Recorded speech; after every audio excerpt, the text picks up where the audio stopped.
She never took off her long sleeves, no matter how hot it was. She never looked anyone in the eye, no matter how powerful they were. And every night, before bed, she locked herself from the inside, not because she feared the outside world, but because she feared what she carried inside. Serafina Vale had survived hell, but hell never truly let her go. And tonight, as her nightgown slipped off her shoulders in the dimly lit library, the city's most notorious mafia boss was, for the first time in his life, speechless. If you're reading this story, please like and comment the name of the city you're reading, so I know how far my story has progressed. And don't go anywhere, because what happens next will leave you breathless. The night Serafina Vale arrived at Cassian Voss's estate, it was raining so hard the gravel driveway had turned to mud. She stepped out of the black SUV without being helped. Nobody offered. The two men flanking her weren't escorts, they were keepers. She understood that distinction the moment the car door shut behind her with the kind of finality that made her chest tighten. Not a slam, just a click, precise and indifferent. The estate loomed through the downpour. 3 stories of stone and iron, windows lit from inside like the eyes of something that had been waiting a long time. A fountain stood dead center in the circular drive, water sheeting off carved stone figures that might have been beautiful once. Now they just looked like they were drowning. Serafina didn't reach for her bag. One of the men had already taken it. She let him. She'd learned a long time ago that fighting over small things only invited attention to the larger ones. She walked through the front door with her chin level and her hands loose at her sides. Shoulders rolled slightly forward. Not hunched, just careful. It was the posture of someone who had practiced disappearing in plain sight. The foyer smelled like old wood and money. A woman in her 50s with iron gray hair and reading glasses perched on her nose appeared from a hallway to the left. She held a clipboard and didn't smile. Miss Vale. Not a question. Yes.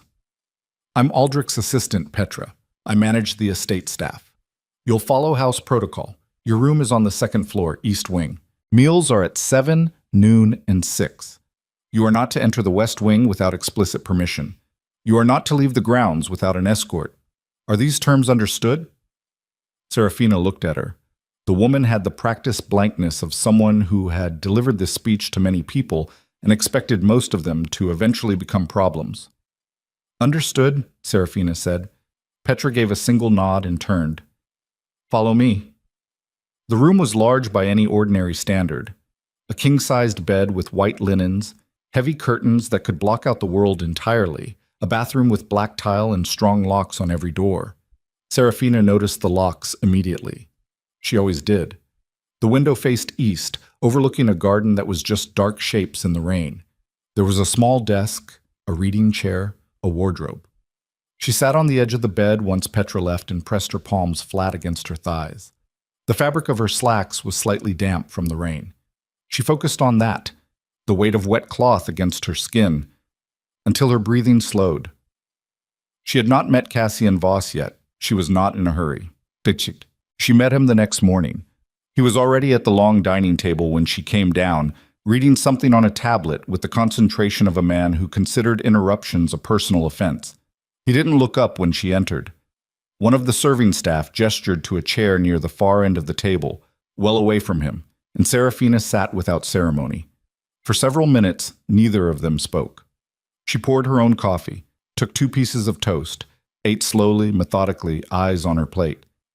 Then he said, without looking up, "You're quieter than I expected." She didn't answer immediately, finished chewing, set her toast down. "I wasn't aware you had expectations." He looked up then.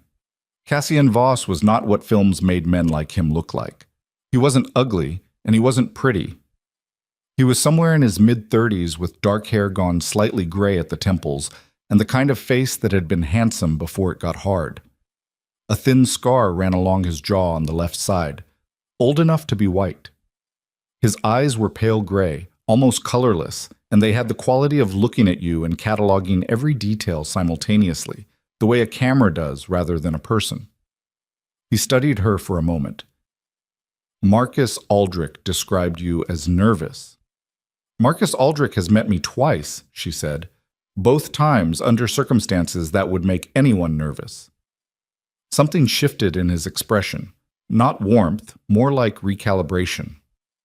"You know why you're here." "I know the version I was given," she said.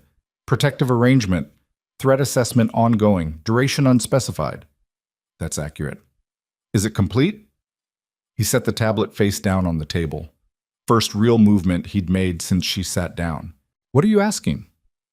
"I'm asking if there are parts of this arrangement that weren't explained to me." She met his eyes, held them. "I've been in arrangements before where the fine print came as a surprise. I prefer to know up front." The silence stretched long enough that she heard the rain starting again outside, soft and steady against the windows. "You sleep here," Cassian said finally. "You eat here. My people keep you alive. In exchange, you don't go looking for trouble, you don't contact anyone outside without clearance, and you don't lie to me." He paused. "That last one is the most important." "I never lie," Serafina said. He almost smiled. It didn't reach his eyes. "Everyone lies, Miss Vale." She lifted her coffee. "Then I suppose you'll find out where my particular ones are eventually." She finished her breakfast and excused herself before he could respond. The estate had a rhythm she learned inside of 3 days. Mornings were quiet. The West Wing stayed locked until after 10, which meant Cassian was either sleeping late or conducting business she wasn't meant to know about. The kitchen staff arrived at 5:30. Petra walked the east corridor at 7 sharp, checking rooms and updating whatever she kept in that clipboard. 2 security rotations moved through the grounds on overlapping cycles, one every 90 minutes, one every 2 hours. 4 fixed cameras covered the front drive, the back garden, the main staircase, and the east corridor door. Serafina cataloged all of this without writing any of it down. Writing things down was a habit she'd broken years ago. Paper could be found. Paper could be used. She kept to herself. She was polite to the staff. Not warm, just polite. She thanked people for small things. She never asked questions that required real answers. She read in her room, took long walks along the approved section of the grounds when it wasn't raining, and ate her meals mostly in silence. At night, she locked her door. Always. The nightmares came regardless of the locks, but having them there helped. Not because they would stop anything. She knew better than to believe in that kind of safety anymore. But there was something in the ritual of turning the deadbolt, that small, definitive click, that told her body it could let its guard down by exactly 3%. That was enough to sleep. She'd done the math once in a hospital room when a counselor with kind eyes asked her to describe her coping strategies. 3%. The counselor had written something down and then said gently that maybe they should work toward higher numbers.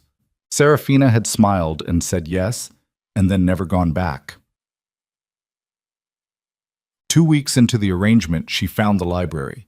It was on the ground floor, tucked behind a door that looked like a wall panel if you weren't paying attention. She found it by accident. She'd been looking for the back staircase to avoid crossing the main foyer during what sounded like a tense meeting in Cassian's study. The panel gave when she leaned against it. She stepped through, and the smell hit her first. Old paper and leather bindings, and something faintly like cedar.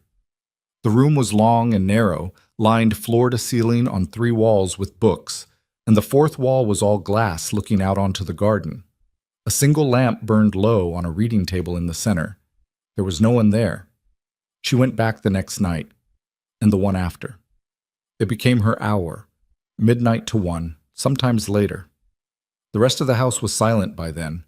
She'd pull something off the shelf without looking too hard at the title, settle into the chair nearest the lamp, and read until her eyes got heavy enough that sleep seemed like something she might actually be able to have. She didn't expect him to ever be there. He was there on the 18th night. She almost walked backward out the door when she saw him. He was seated at the far end of the long table with papers spread in front of him and a glass of something dark at his elbow. He looked up the moment she appeared. He'd heard her come in clearly because he'd already shut whatever document he'd been reading into a folder. "You found my library," he said. "I'm sorry. I'll go." "I didn't say go." She stood in the doorway for a moment, then stepped inside and chose the chair farthest from him without making it look deliberate. They read in silence for a while. It should have been uncomfortable. It wasn't Quite. And that bothered her more than discomfort would have. After 20 minutes, he said, "What time do you usually come here?" "Midnight," she said, "give or take." "You don't sleep well." It wasn't a question. She didn't treat it like one. "I sleep fine," she said. He made a sound, not quite a laugh, more like a brief exhale of skepticism. He refilled his glass from a bottle she hadn't noticed on the floor beside his chair. "You lock your door every night," he said. "I've heard it." Her hand stilled on the book. "The lock is original to the house," he continued, tone neutral. "Old hardware. It makes a sound. The east corridor carries noise. That's not a criticism. It's information." "I wasn't aware it was a topic." "It isn't," he said. "I'm making conversation." "Is that something you do often?" He looked at her. The lamp threw half his face into shadow. "No," he said. "Not particularly." She looked back at her book. Her pulse had done something strange during that exchange, briefly faster, then slower than it should have been, as if her body couldn't decide whether to be alert or at ease. She didn't like that. She preferred consistency. At midnight, she stood to leave. Her book was tucked under her arm. She'd taken 3 steps toward the door when her silk nightgown — she'd stopped wearing the heavier robe after the first week, the estate was kept warm — caught against the back of the reading chair and slid. Just slightly. Just enough. She felt the fabric shift, felt the cool air against her left shoulder, felt the thin strap fall. She pulled it back up immediately. 1 second, maybe less. She didn't look at him. She walked out of the library without another word. She lay in bed for the rest of the night without sleeping, not because of nightmares, because her mind was running the calculation, the distance from the chair to where he'd been sitting, the angle of the lamp, what the light would have caught, and what the shadow would have covered. Whether the old burn scar that ran from the back of her left shoulder down across her shoulder blade and curved toward her spine had been visible for that 1 second or less, whether the light had been strong enough, whether he'd been looking. She ran the calculation 4 times. The answer was the same every time. He had been looking. He'd been looking at her the whole conversation. She'd felt it, the weight of it, the specific quality of his attention that never quite shut off. He saw everything in a room. That was who he was. That was how he'd survived this long. He had seen it. She pressed the heels of her hands over her eyes and breathed through her nose and told herself it didn't matter. Told herself it was just skin. Old skin. Healed damage. It meant nothing to anyone who didn't know the story behind it, and Cassian Voss didn't know the story. Nobody knew the full story. Not Marcus Aldrich, who'd arranged this protection deal with incomplete information. Not the federal handler who'd brought her case to Aldrich's attention. Not Petra. Not the security detail. Not the 2 men who'd driven her through the rain on the first night. Nobody. The story was hers. She'd buried it in pieces over 5 years. Legal documents with redacted sections, psychological assessments that described symptoms without causes, name changes, city changes, the slow, methodical process of becoming someone who could walk into a room and be invisible. And now some part of it was visible. In a library. In a house owned by the man who made people disappear and who had just spent 20 minutes watching her over a glass of whiskey while pretending to read. She told herself it didn't matter. By 4 a.m, she'd stopped believing herself. The next morning, she came down to breakfast at her usual time. He was already there, same as always. Tablet face up this time, but he wasn't reading it. He was watching the door. She poured her coffee, sat down, took her toast. He didn't say anything for the first 5 minutes. Neither did she. Then, Serafina. First time he'd used her first name. She looked up. His face was the same as it always was. Controlled, impenetrable. The careful blankness of a man who had learned that showing anything was a disadvantage. But something was different this morning, some quality behind his eyes that she hadn't seen before. Not pity. She'd have stood up and walked out if it was pity. Something harder than that. Something colder. Something that looked, if she was reading it right, like anger that hadn't found its target yet. "If there's something you need to tell me about why you're here," he said, voice low, "now would be the time." Her hands were perfectly still on the table. She'd had years of practice keeping them still. "I've told you everything that was agreed upon," she said. I don't know what you think you saw, but I'm not asking about last night. He set the tablet down. I'm asking about Gideon Rourke. The name hit her like ice water poured directly into her sternum. She didn't move, didn't flinch. Her body had been trained out of flinching by sheer necessity, but something behind her eyes, seeing something she hadn't been able to train, flickered. Cassian saw it. She watched him see it. Who told you that name? She said. Her voice came out flat and quiet, which was the only way she trusted herself to speak right now. Nobody had to tell me, he said. I recognize the name in your intake file. Aldrich redacted it, but redaction is cosmetic. The original document references an industrial consortium tied to Rourke's Hartwell Group. I cross-referenced it this morning. You have no idea what you're cross-referencing. Then explain it to me. No. She stood up. I am not going to explain it to you. That is not part of this arrangement.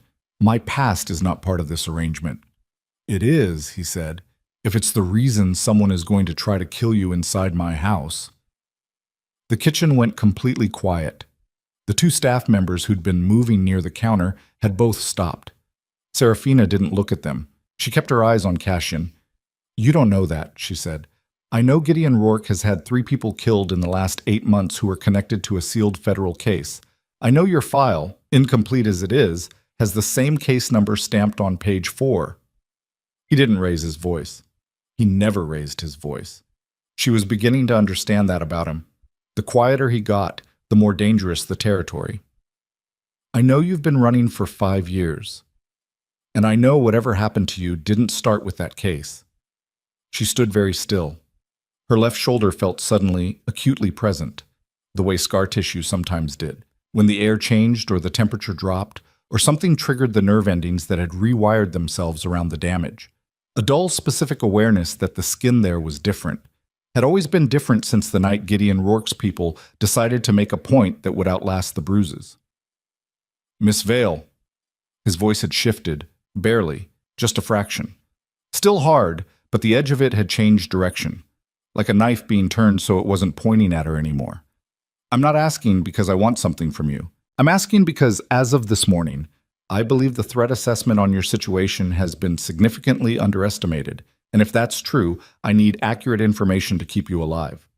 She looked at him for a long moment. The rain had started again outside. She could hear it against the glass. You won't like what you find, she said finally. I rarely like what I find, he said. That's never stopped me. She sat back down, not because she trusted him. She didn't trust anyone, hadn't in years, and wasn't going to start now over 2 weeks of silent breakfasts and 1 accidental moment in a library. She sat down because he was right, and she was tired enough of running that the truth felt, for 1 unguarded second, like something she could almost afford to carry with someone else. Almost. She wrapped both hands around her coffee cup. You need to understand something first, she said. What I'm going to tell you, it's not a story. It's not background. It's not context. She met his eyes. It's still happening. It never stopped happening. And the moment you know it, you become part of it. Something settled in his expression.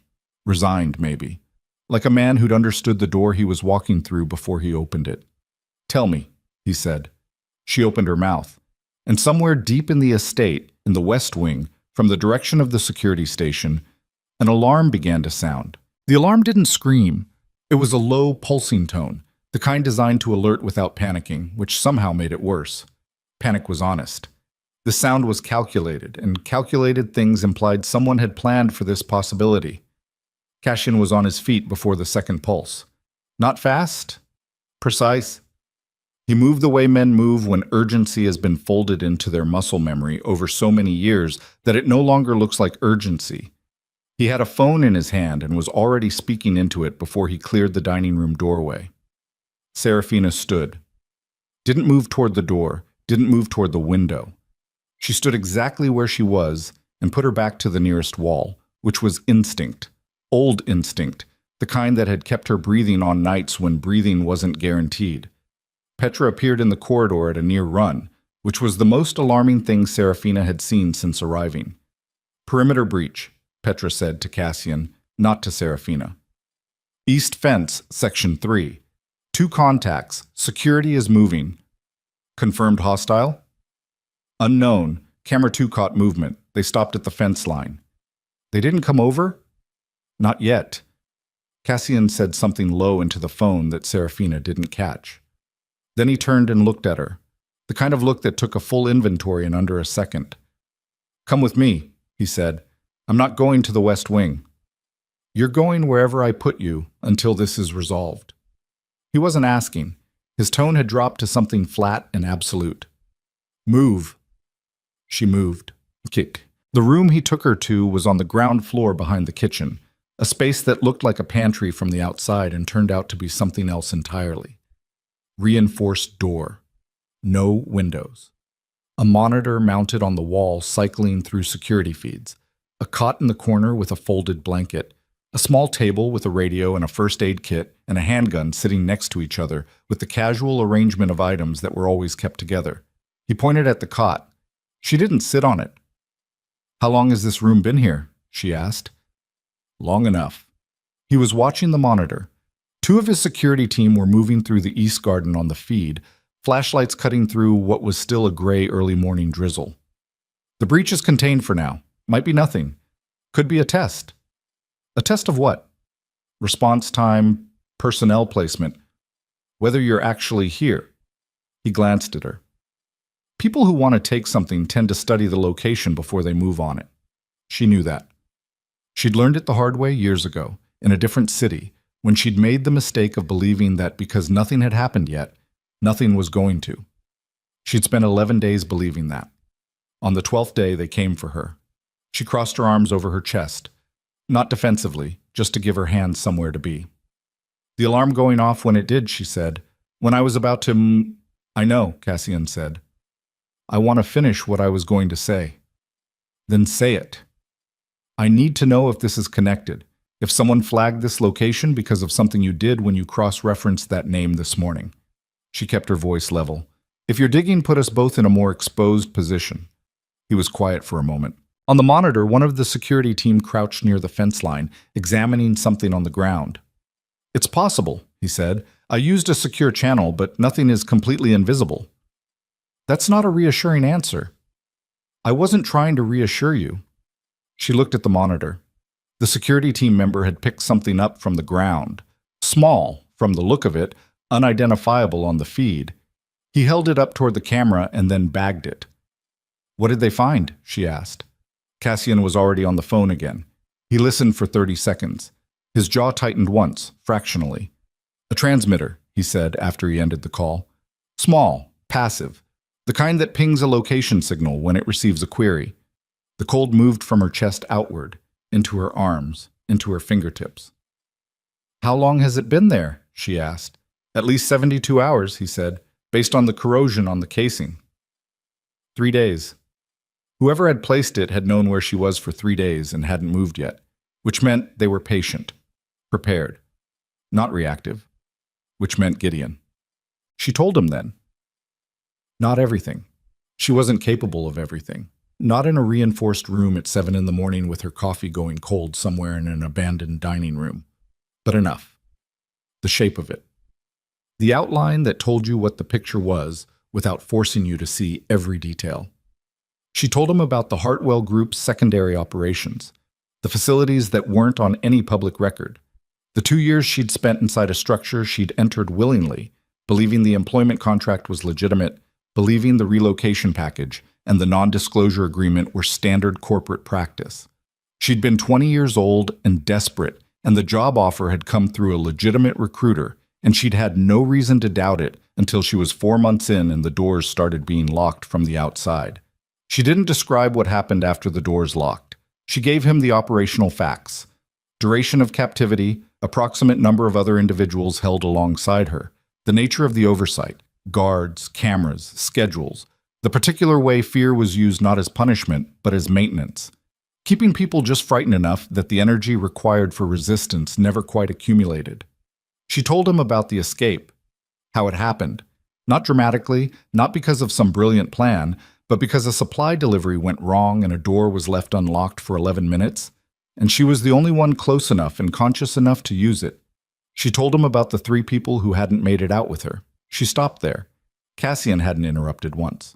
He'd stood with his back to the monitor and his arms loose at his sides and his face in the position of a man who was listening the way other people aimed weapons, with complete and focused intention. When she stopped, he didn't fill the silence immediately. Then, the federal case. I testified, she said, under a protected designation. The case built to indictment level, and then she paused, breathed through her nose. 3 key witnesses recanted within a 48-hour window. The indictment collapsed. Gideon walked out of a preliminary hearing with his lawyers and gave a statement to the press about the importance of due process. You didn't recant. No. Which is why you're still running. Which is why I am still running, she confirmed. He looked at her for a long moment. The monitor behind him cycled through feeds: garden, drive, corridor, staircase, garden again. The scars, he said. She'd expected him to avoid it. Most people did. It was easier to pretend the 1 second in the library hadn't happened, to allow both of them to maintain the fiction that nothing had been seen. She didn't look away from him. Yes, she said. How many are there? That's not information relevant to the security situation. No, he agreed. It's not. He held her gaze. I'm asking anyway. She understood in that moment something about Cassian Voss that she hadn't understood before. He wasn't asking because he wanted her history. He wasn't asking out of morbid curiosity or the kind of voyeuristic sympathy that made people feel better about themselves at the expense of whoever they were pitying. He was asking because he needed to understand the full dimension of what Gideon Rourke was, and the scars were data. They were evidence of methodology. They told him something about the man he was going to have to deal with that no financial record or federal case file could. Enough, she said. There are enough. He nodded once, turned back to the monitor. I want full access to everything you have, he said. Names, dates, facility locations you remember, any documentation you retained. Don't tell me what you think is relevant. Give me all of it, and I'll determine what's relevant. And then? And then I deal with it. That's not a plan, she said. That's a sentence. He turned back to her. Something moved briefly across his face. Not quite irritation, not quite respect. Somewhere between them. You want a plan, he said. I want to know what this arrangement actually means now that you've made it more complicated. I didn't make it more complicated. It was already complicated. I just decided to see it clearly. He moved toward the door. You stay in the estate. You don't contact anyone outside. And you stop withholding information that affects your safety. I'll consider the last one. It's not optional.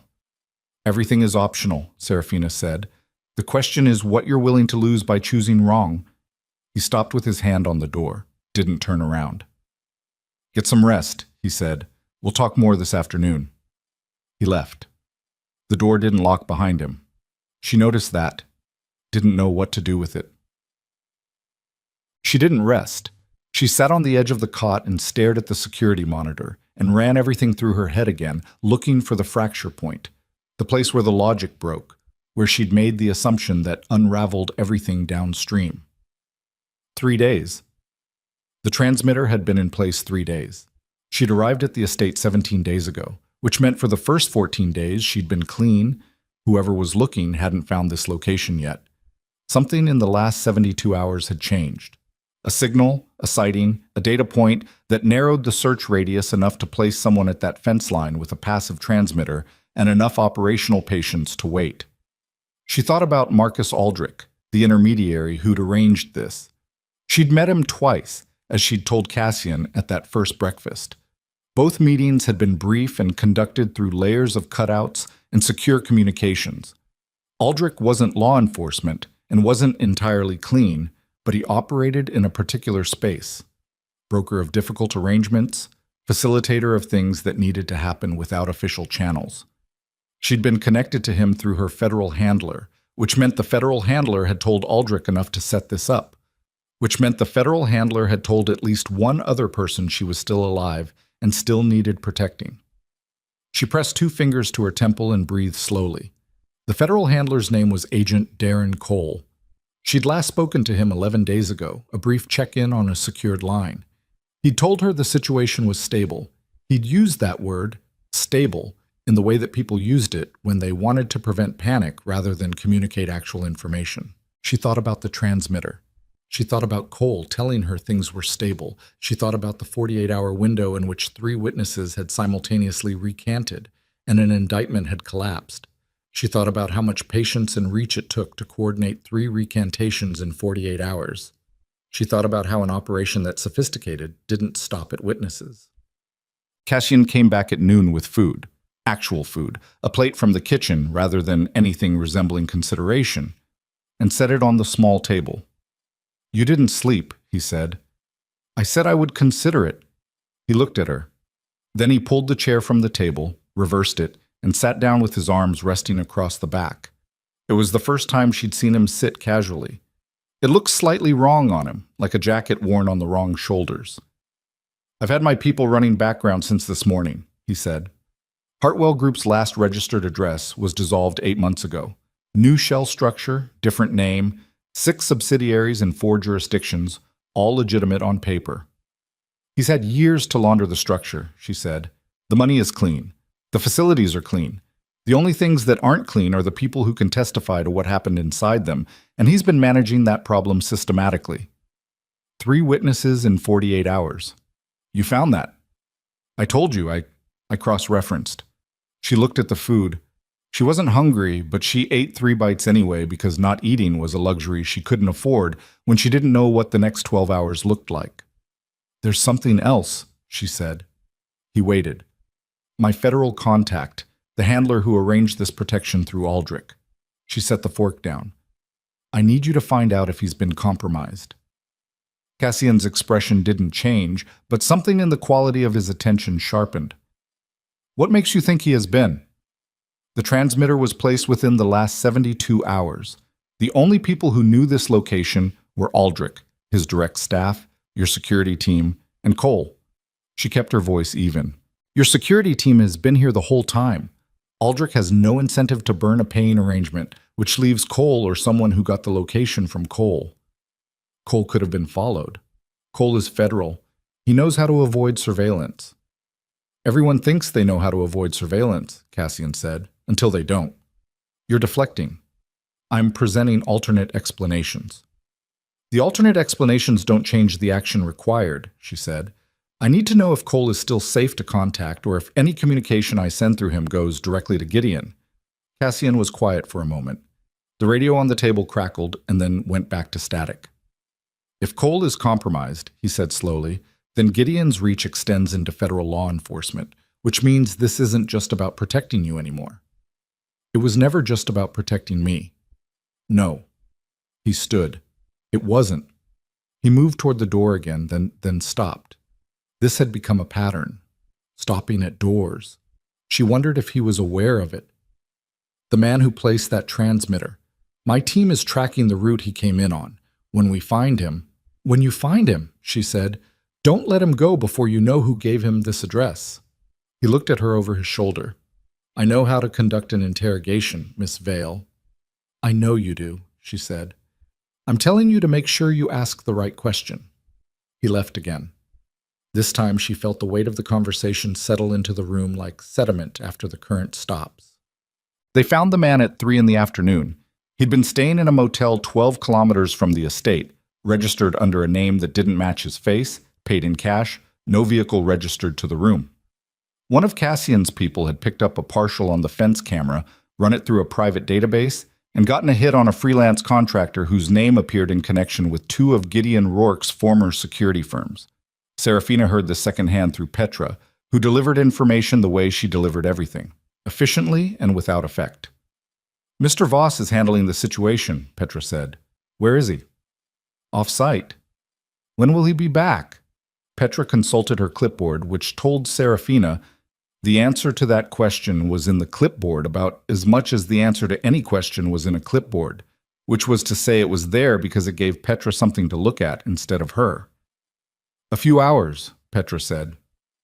Serafina spent those hours in the library. Not reading. Sitting in the chair by the lamp.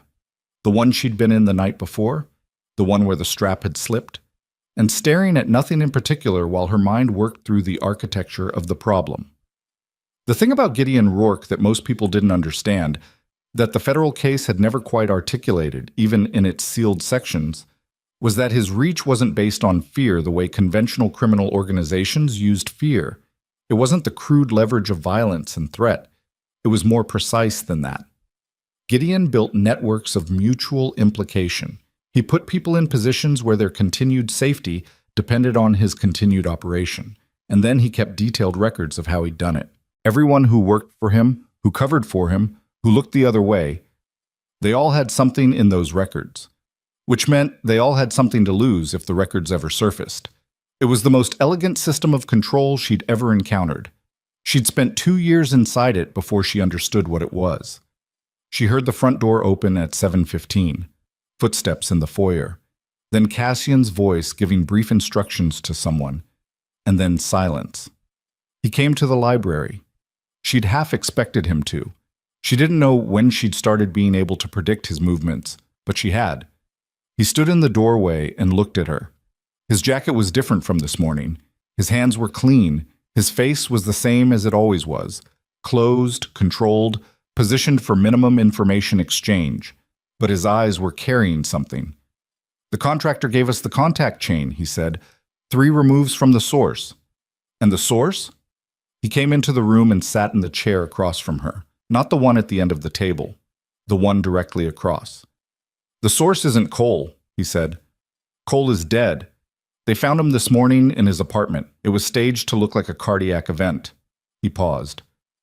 "My contact at the coroner's office says the tox panel's going to come back interesting." The air went out of the room. Cole was dead. Cole, who had sat across from her in a nondescript office 8 months ago and told her that he was going to keep her safe, that the protection arrangement was solid, that Gideon's reach had limits and they'd found them. Cole, who'd used the word stable 11 days ago. She sat very still. "Then the contact chain goes through someone else at the agency," she said. "No." Cassian leaned forward slightly. His elbows went to his knees. "The chain goes through Aldrich." She looked at him. "Aldrich," she repeated. "The contractor was hired through a financial layer that traces back to a subsidiary of a company that Aldrich has a silent interest in." He held her gaze. He wasn't softening it. She was grateful for that. She'd have resented it. "I don't know yet if Aldrich is actively working with Rourke or if Rourke has leverage on him the same way he has leverage on everyone else, but the money line is there." Marcus Aldrich, the man who had arranged her protection, the man whose name her dead federal handler had given her as the person she could trust, the man who knew this address, who had set up this arrangement, who had put her in this house. She felt something shift in her chest. Not panic, not grief. Something older and colder than either. The specific exhaustion of someone who has survived long enough to recognize the shape of betrayal before it finishes forming. "How long have you known?" she asked. "I confirmed it 40 minutes ago." "And before that? How long were you—" "I started looking at Aldrich this morning," he said, "after the transmitter. I look at everyone, Miss Vale. That's not personal." "No," she said. "It's thorough." She stood up, went to the window. The garden was dark, lit only by the security lights at the perimeter, white and harsh, and casting hard shadows from the hedge line. "If Aldrich passed this location to Rourke," she said, "then Rourke has had 3 days to plan a response. The transmitter wasn't for reconnaissance, it was confirmation. He was confirming I was actually here before he committed resources." "I know, which means he's already committed them." "I know." She turned from the window. "Tell me you have a plan that's more than a sentence this time," she said. Cassian stood. He was close enough that she could see the exact line of tension in his jaw, the specific way it sat when he was calculating something he didn't like the math on. "I've tripled the security rotation," he said. "I've brought in 4 additional people I trust. I've shut down all external communications from the estate until we identify every potential leak point." He paused. "And I've sent 2 of my people to find Aldrich." "Find him?" "He went dark this afternoon.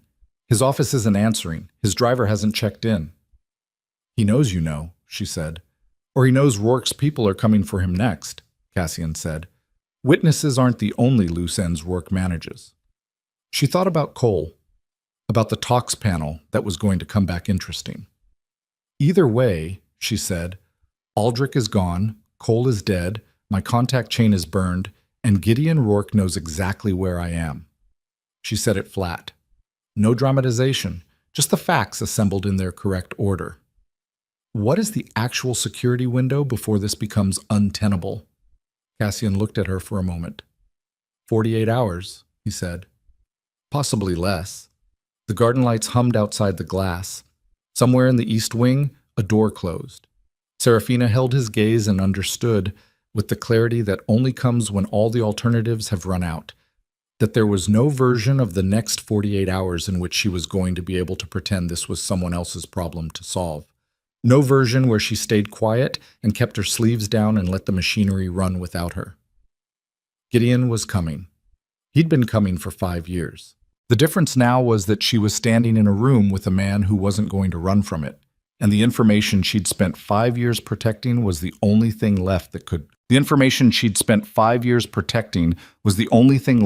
end this. She said it out loud, finishing the thought she'd started. Cassian looked at her without moving. The evidence, she said. I kept copies. Not digital. Gideon's people are too good with digital. Physical copies, documents, photographs, internal records I managed to take before I got out. She watched his face. I've had them in a secured location for 4 years. A dead drop system. 3 locations, each one containing a piece that only makes sense with the others. You never gave them to Cole. Cole was federal. Federal evidence gets managed, filed, subjected to legal processes that Gideon's lawyers can delay for years. She crossed her arms. I kept them separate. My insurance policy. Against what? Against exactly this, she said. Against the day when every official channel burned out and I was standing in a room with 48 hours and no options. He was very still. Where are the locations? He asked. That's not how this works, she said. I go with your people to retrieve them. I don't hand over the addresses to anyone I haven't watched retrieve the first package. He stared at her for a long moment. She could see him calculating. Trust versus control.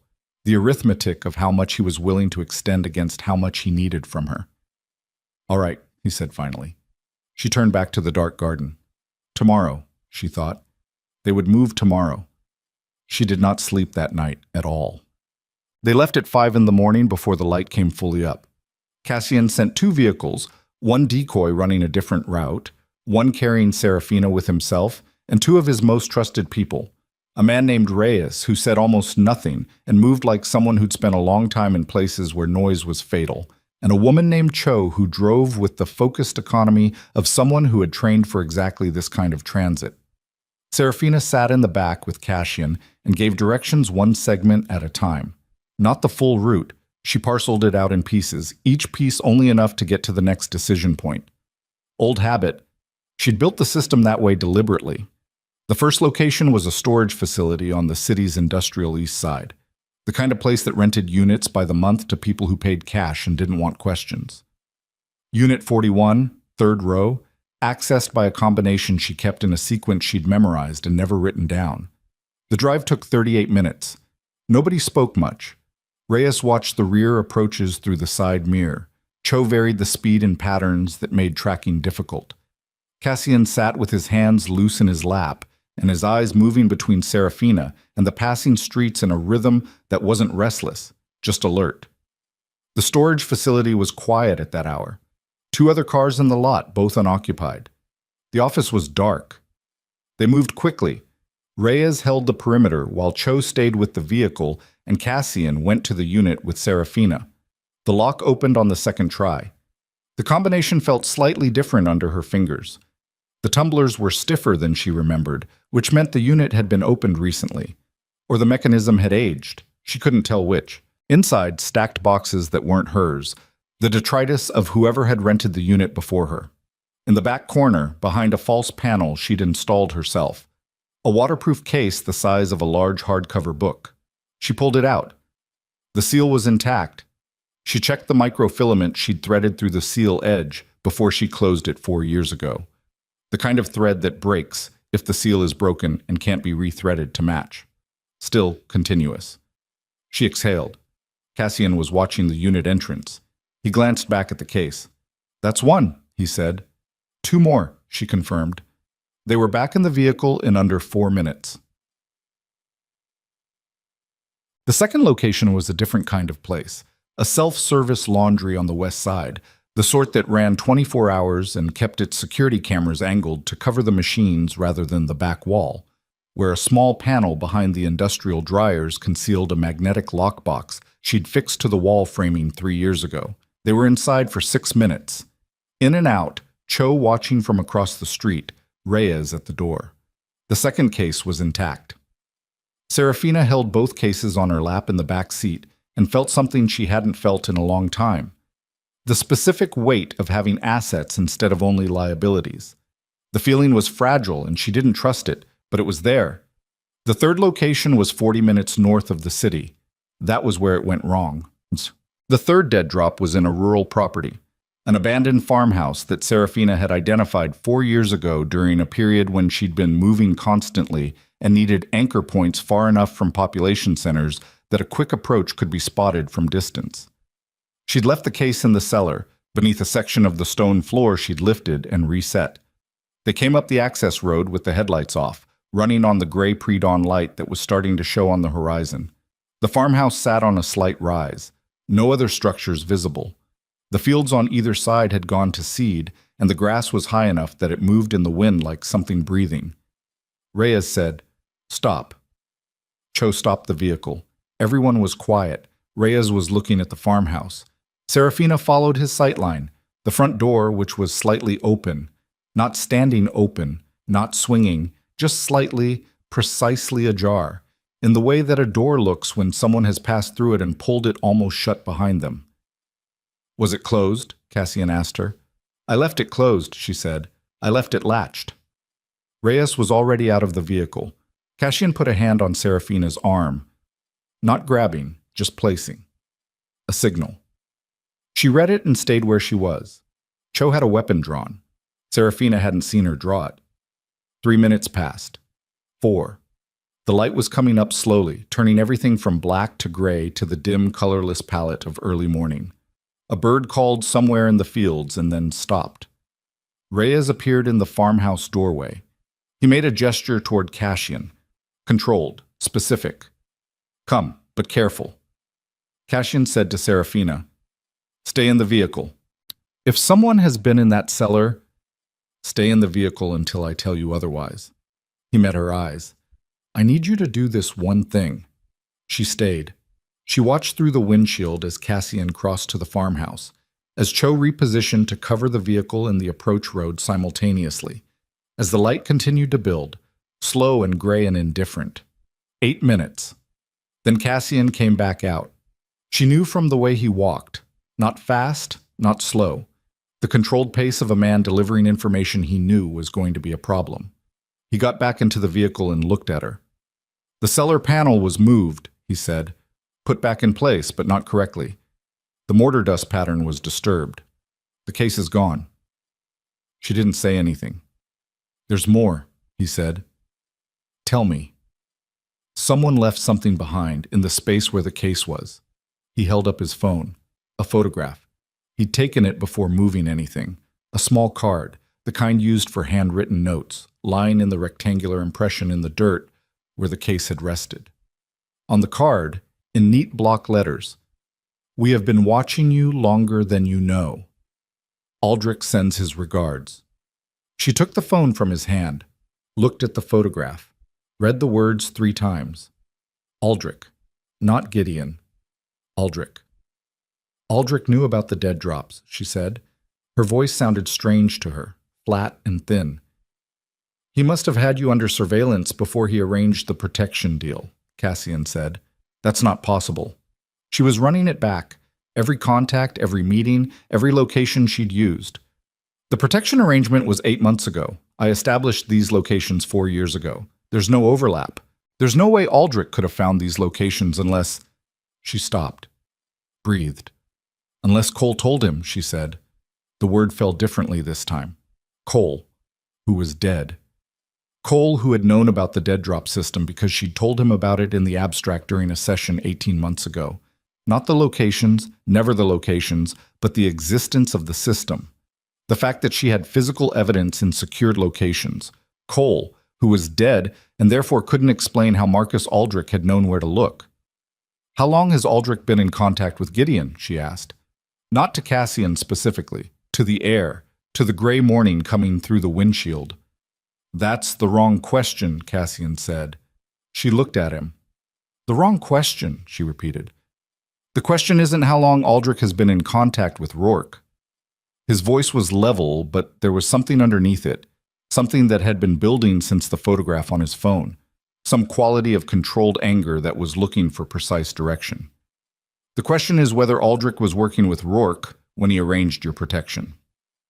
The farmhouse sat on its rise in the building morning light. The grass moved in the fields. "He put me in your house," she said. "Yes." "He arranged the protection agreement. He chose the location. He managed the logistics." "Yes." "Then Gideon always knew where I was." She heard herself say it, watched the sentence complete its shape in the air between them. "From the first night. The transmitter wasn't reconnaissance. It was maintenance, routine check. They've known where I was for 8 months. She put both hands flat on the cases in her lap, 2 out of 3. Whatever the third case had contained, the financial records, the organizational charts with names and dates and facility coordinates, was now in Gideon Rourke's possession, or Aldrich's, which was the same thing. Cho started the vehicle. Nobody spoke on the drive back. Serafina sat with the 2 remaining cases and did not allow herself to process the full scope of what had just happened, because processing it would require emotion she couldn't afford right now, and emotion she couldn't afford had a way of making people slow. She had been slow once before. She had believed in the wrong infrastructure once before. She understood what slowness cost. She looked at the 2 cases. She thought about what they contained. Documents from the first 2 years of Hartwell's operation, personnel records, intake logs, financial transfers at the facility level. Enough to prove the system existed. Not enough, without the third case, to prove who authorized it and who profited from it at the level above the facilities. The third case had been the names, the board level, the signed authorizations. Without the third case, what she had was a body without a head. Gideon's lawyers had beaten worse evidence than this. She thought about the card, the neat block letters. Aldrich sends his regards. The specific cruelty of that. Not a warning, not a demand, just a statement of power. "I was here before you arrived. I know what you had, and now I have it, and I want you to understand exactly how comprehensively you have been managed." Gideon had always worked that way. Precision over brutality. The objective was never pain. Pain was just a tool. The objective was the specific despair of understanding that your best efforts had been anticipated and nullified before you executed them. She had survived 2 years inside that system. She was not going to let it work on her now. Cassian went directly to his study when they returned to the estate. Serafina heard him making calls. Not the words, just the cadence, the clipped exchanges of a man issuing instructions at speed. She went to her room, set the 2 cases on the desk, opened them. She laid everything out on the bed. 46 documents, 32 photographs, a handwritten ledger she'd copied by hand during a 20-minute window when the facility's administrative office had been left unattended. She went through everything methodically, making 2 piles. What would hold up as evidence and what would support but not independently prove. She was halfway through the documents when Cassian knocked. She said, "Come in without thinking," and then recognized immediately that she'd never done that before. Had never said come in to anyone in this house. Had always, reflexively, said wait, or who is it, or said nothing at all. He came in and looked at the bed covered in documents and photographs and said nothing about it. "I found Aldrich," he said. She looked up. "Dead?" she asked. "No, not yet." His jaw was tight. "One of my people picked up a location through a financial contact.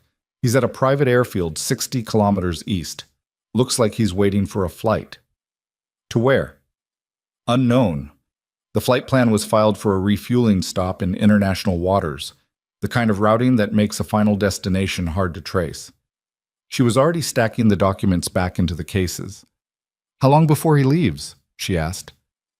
2 hours, maybe less. She snapped the first case shut.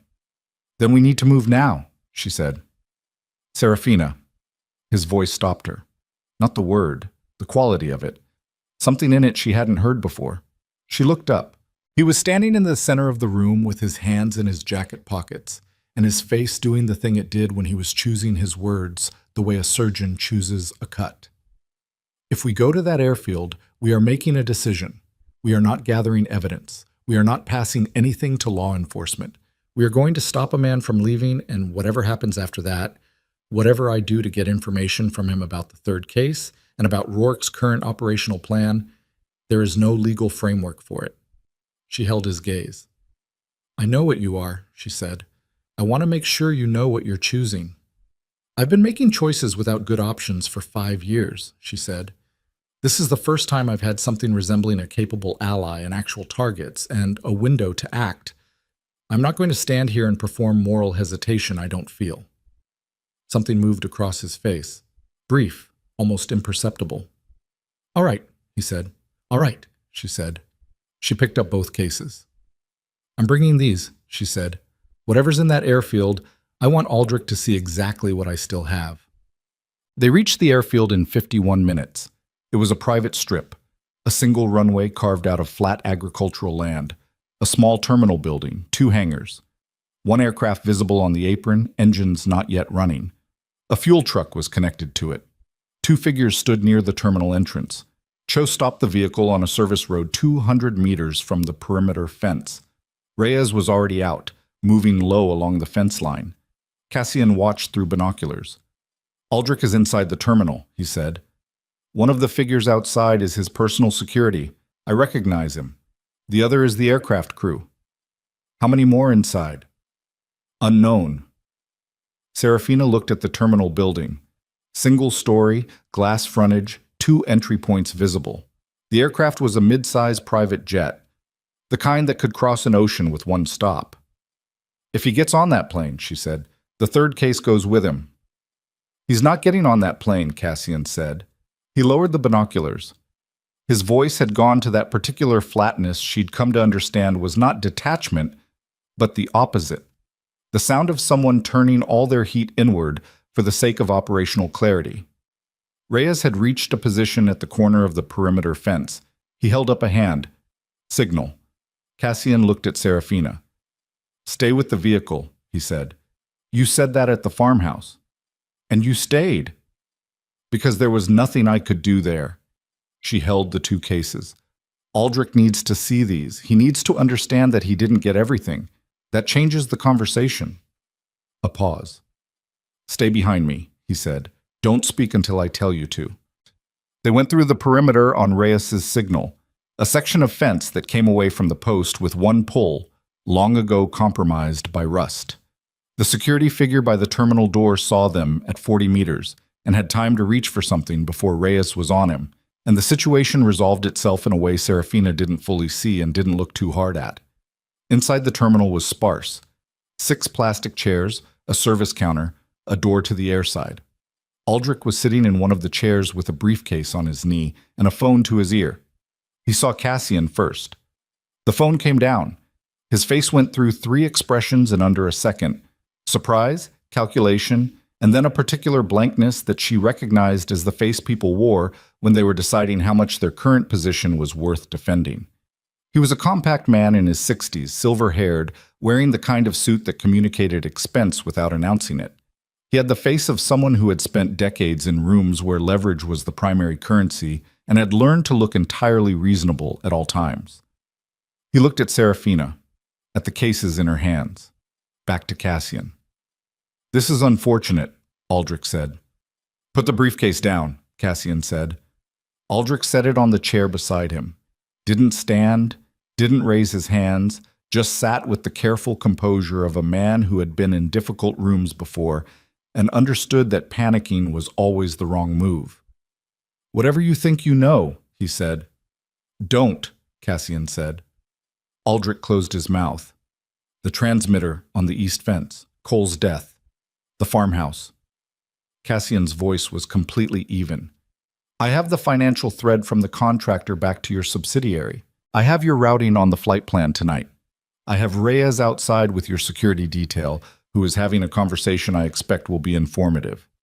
He stopped. Let the silence work. So skip the part where you tell me whatever I think I know. Aldrich looked at Serafina again.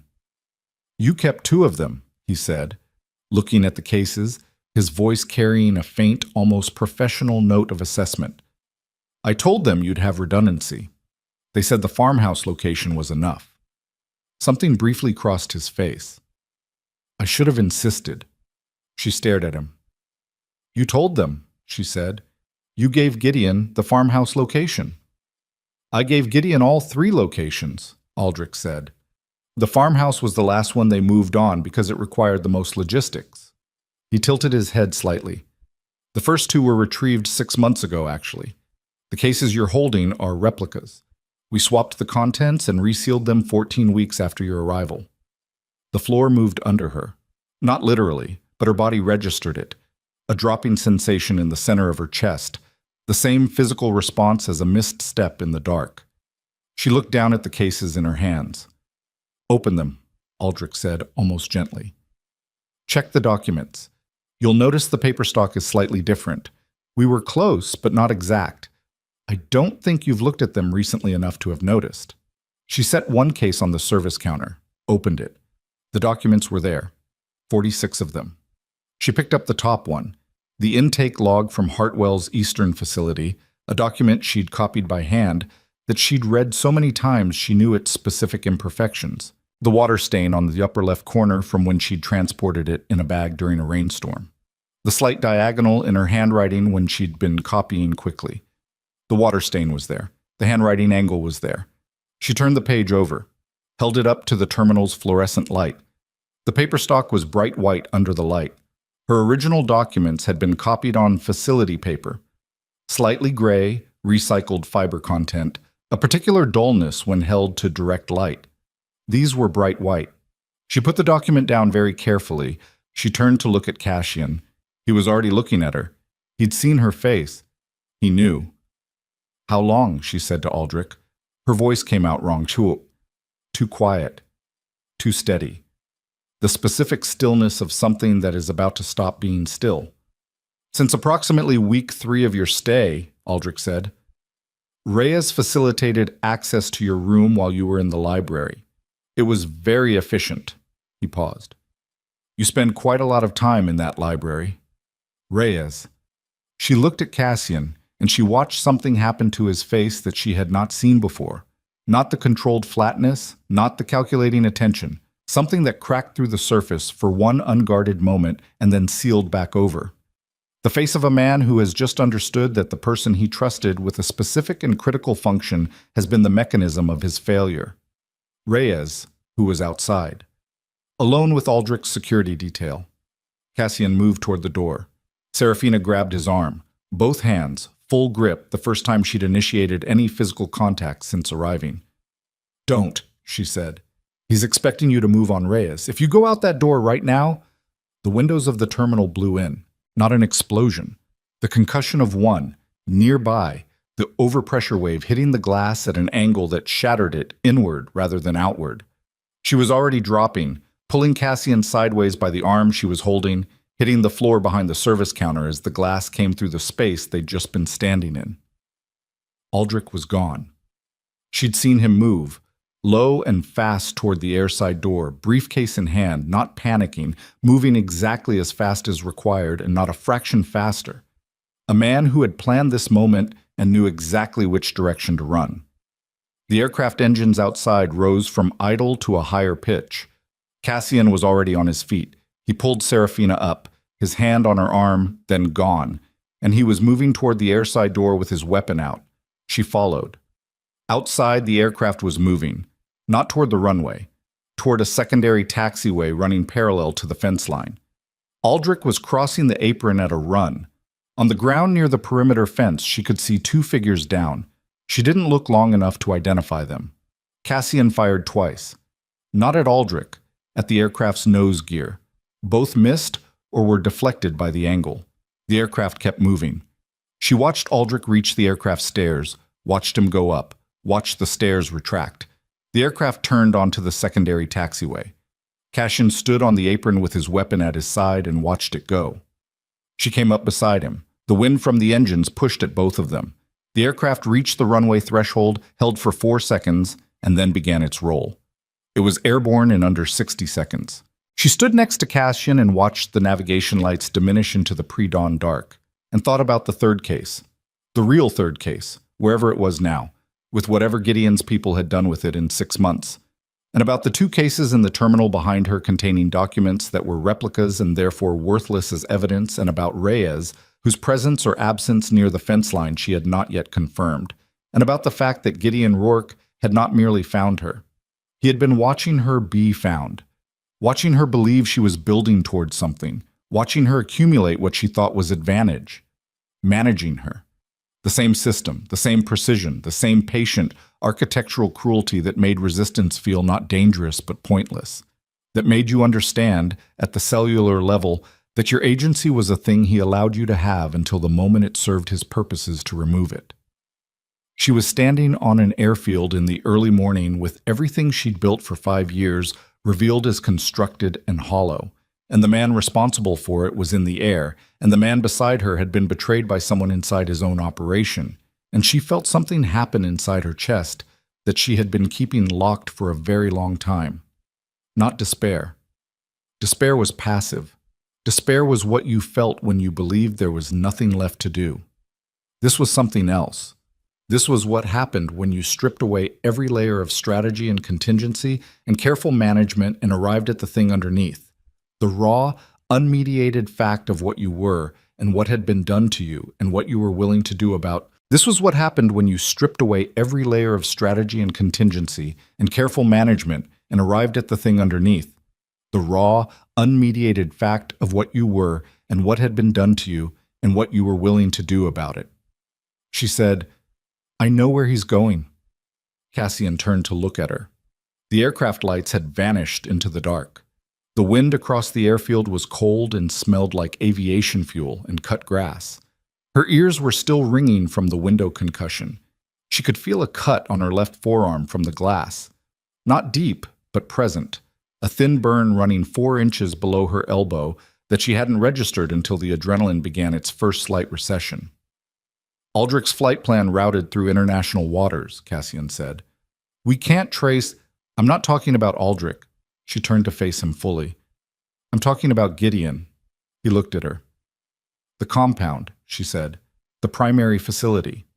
The one that isn't in any federal filing because it was never operated under a Hartwell subsidiary.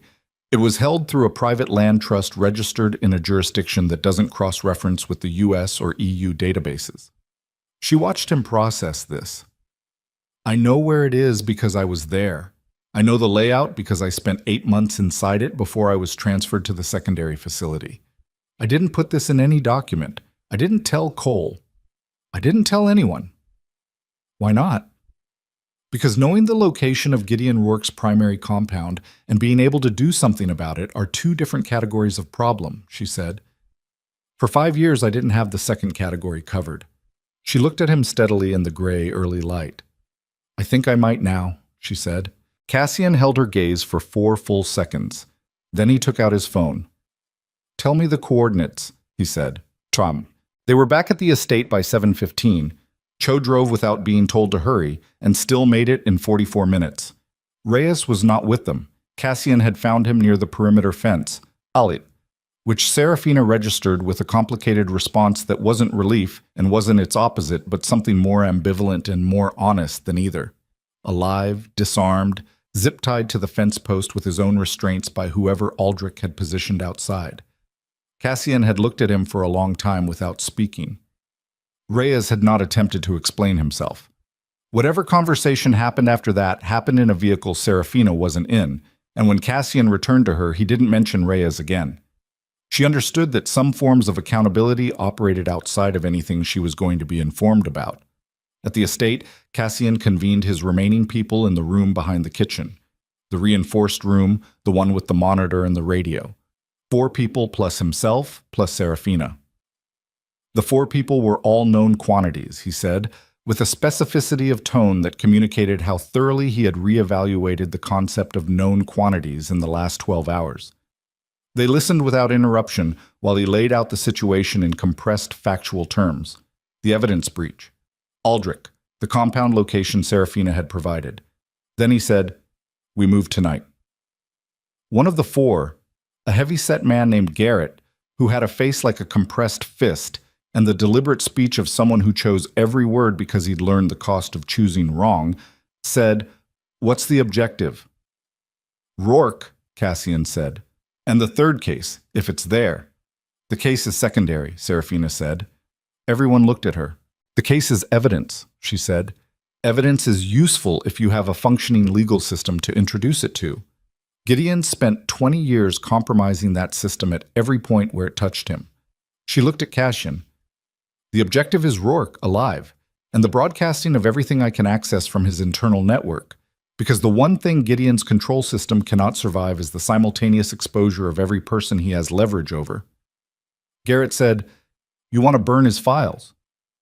"I want to put them in front of every law enforcement agency, an investigative journalist on 4 continents in a single transmission," she said. "Every name, every record, every leverage point he's used for 20 years. Take away the files and you take away his ability to maintain silence in every person he's ever managed. His entire system collapses because it's built on the private maintenance of secrets, not on loyalty." The room was quiet. Cassian was looking at her with the expression she'd come to read as recalculation, not skepticism, not agreement, but the focused internal motion of a man rerunning a problem with new variables. "You can do that," he said. "Access the internal network." "If I'm inside the compound," she said. "Yes. I know where the server infrastructure is. I spent 8 months learning the layout of that building with the specific intention that if I ever got back inside under different circumstances, I would know exactly where to go." "You planned for this," Garrett said. Not an accusation, something closer to professional assessment. "I planned for every scenario I could think of," she said. "This is the one where I stopped running." They left at 10 that night. 6 vehicles, 14 people. Cassian had made calls during the afternoon that Serafina hadn't asked the details of, and by 8 o'clock there were faces in the estate she hadn't seen before. People who moved with the specific purposefulness of professionals who had been contracted for a specific type of work and didn't require extensive briefing. She noted that none of them asked about legal frameworks. She changed into dark clothing. She put on the vest Garrett handed her without commenting on it. She tied her hair back and stood in the bathroom and looked at her reflection for 30 seconds. Not from vanity, not from dread. Just to see the face she was bringing into this. To make it real. Her left shoulder was visible above the vest edge. The scar tissue caught the bathroom light the way it always did. Slightly different texture, slightly different sheen. She looked at it directly for the first time in months. Then she pulled on the jacket and went downstairs. The compound was 2 hours northeast of the city, positioned on a rural property that presented as a private estate. Security walls that could pass for the kind of thing a wealthy private individual might install. Cameras that looked like standard residential systems. Vehicles that looked like staff transport. From the road, it was invisible as what it was. She'd spent 8 months learning that. Learning that invisibility wasn't absence, it was precision. They staged a kilometer out, in a tree-lined access lane that the satellite imagery Cassian's people had pulled showed going unused. The vehicles were dark. Nobody used lights. Cassian came to stand beside her while Garrett coordinated the entry teams through radio earpieces. She could feel the cold coming up through the ground, through the soles of her boots. The sky above the tree line was overcast. No moon, no stars, just the deep layered gray of clouds carrying weather that hadn't arrived yet. "The server room is in the east basement," she said quietly. "1 level down from the main floor, accessed through a staircase behind the kitchen block. The kitchen block is the low-profile structure attached to the main building on the north side." "I have it on the diagram," he said. "The diagram doesn't show the secondary door. There's a second entry to the basement from an external access point on the east wall. It looks like a utility hatch. It was used for equipment deliveries. It won't be on any building plan because it was added after construction." He looked at her. "You're telling me this now?" he said. "I'm telling you now because I needed to know how tonight was going to be run before I gave you an entry point that bypasses your whole approach." She held his gaze. "I need to go in through the utility hatch, directly to the server room, while your teams hit the front approach." "You're not going in alone." "I need one person. Someone who can hold a position and isn't going to second-guess what I'm doing at the terminal." "Cho," he said. "Cho," she agreed. He was quiet for a moment. The wind moved through the tree line above them.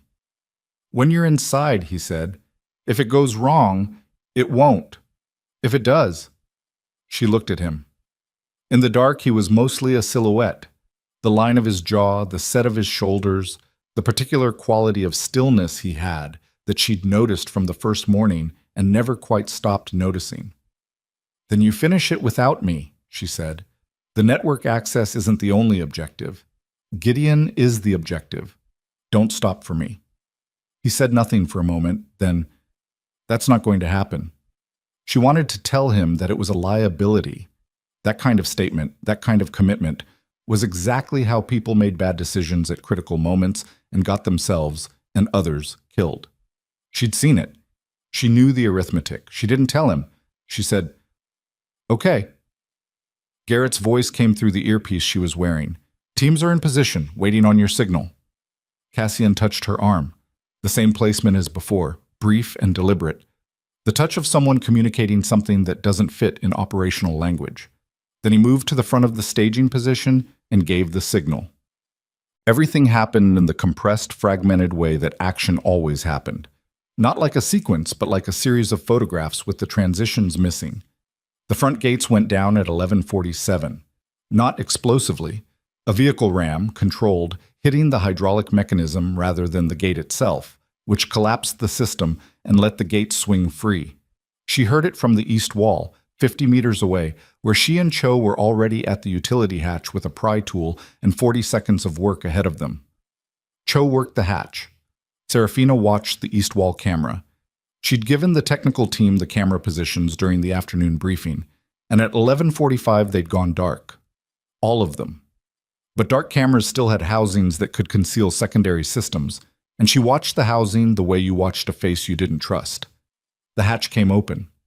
Inside, the smell of the basement hit her first, concrete and recycled air, and the faint electronic smell of server infrastructure running at temperature.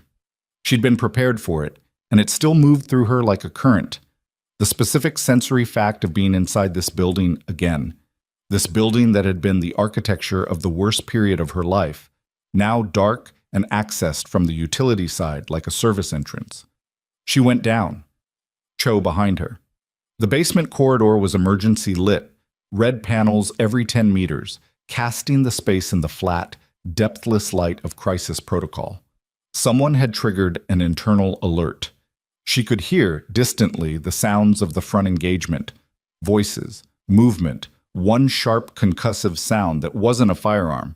The server room door was 30 meters ahead, keypad access, biometric secondary. She told Garrett's technical person about the keypad sequence, unchanged from her time here, which was either arrogance or oversight on Gideon's part, and she didn't care which. The biometric secondary had been overridden by Cassian's technical contact using a spoofed credential package that had taken 4 hours to build this afternoon. Cho held the corridor. Serafina went to the keypad. Her hands were steady. She noticed this with a detached, almost clinical interest, that after everything, at this specific moment, her hands were completely still. She entered the sequence. The biometric scanner cycled through the spoof in 3 seconds. The door released. The server room was cold, 15 degrees, the temperature of maintained infrastructure. Racks of equipment down both sides, indicator lights in green and amber, the low hum of cooling systems that she felt in her back teeth. A workstation terminal at the far end, currently dark. She sat down at the terminal. Her fingers found the keyboard. The access protocol she'd built in her head over 5 years. Assembled from fragments, from what she'd observed during her time here, from what she'd learned afterward through every channel available to someone who was trying to understand the system that had held her, came to her hands without hesitation, like a language she'd never stopped speaking internally, even when there was no one to speak it to. The terminal came live. She was in the network in 4 minutes. What she found in the first layer of the file structure confirmed everything she'd believed and several things she hadn't. The leverage files, Gideon's records on the people he controlled, organized with the meticulous care of someone who understood that these files were his actual currency, were present and intact and indexed with a precision that would have been impressive under other circumstances. Every name, every date, every record of every compromised official, every managed witness, every person who had been placed inside a law enforcement or judicial structure to provide advance warning of legal action. Cole was in there. His file was 3 pages long. She didn't read it. There wasn't time, and it wasn't what she needed. She found the broadcast protocol in the 7th directory, a system that Gideon's own infrastructure team had built for internal distribution of sensitive communications. She was going to use it to go the other direction. She began building the transmission package. Behind her, Cho said quietly, "Movement in the corridor, east end." "How many?" "2, moving slow. They know someone's in here." "I need 4 minutes." "I'll give you 4 minutes." She heard Cho shift position, heard the specific sound of a weapon being readied. She worked faster. The transmission package required a recipient list. She had it memorized, had built it over years. Federal agencies in 3 countries, investigative journalists who had been trying to break Hartwell-adjacent stories for a decade, international oversight bodies, the 2 surviving witnesses from the original federal case who had gone into hiding after their recantations and who she'd never stopped believing had recanted under coercion rather than choice. 41 recipients. She entered them from memory, one after another, without stopping. A sound from the corridor. Then Cho's voice, sharp and brief. "Contact." 1 shot. Then another. Then silence. "Clear," Cho said. Her voice was slightly different, not in a way that meant she was hurt, in the way that meant she was running on something other than ordinary operation. 3 minutes. Almost there. The transmission package was 90% complete. She needed the primary archive attached, the master file, the root document that was the index from which everything else derived. She found it in a partition labeled with an administrative code that would have meant nothing to anyone who hadn't spent 8 months learning the naming conventions this particular IT infrastructure used. She attached it. The progress indicator began to move. The door behind her opened, not the corridor door. Cho had that. The secondary internal door, the one that connected the server room to the facility's central core. The one she'd told Cassian's team to hold from the inside. The man who came through it was not one of Cassian's team. He was broad, unhurried, wearing the kind of tactical clothing that communicated private security rather than improvisation, and he had a weapon leveled at the center of her back before she'd fully processed that the door had opened. He said, "Step away from the terminal." She did not step away from the terminal. She kept her hands moving on the keyboard. The transmission indicator was at 63%. "I said step away." "I heard you," she said. He crossed the room in 4 steps and grabbed her shoulder, her left shoulder, the scarred one, and the grip was hard enough to compress the nerve tissue around the old damage in a way that sent a white flash up the side of her neck and made her vision go briefly sideways. She did not move from the terminal. "The transmission is running," she said through her teeth. "You shoot me, it continues running. You pull me away from the terminal, it continues running. The only thing that stops it is if I enter an abort command, which I am not going to do." She kept her eyes on the screen, 71%. "So you can either stand there and watch it finish, or you can explain to your employer why you let it run." A pause. "There's an abort command?" the man said. "Yes." "Enter it."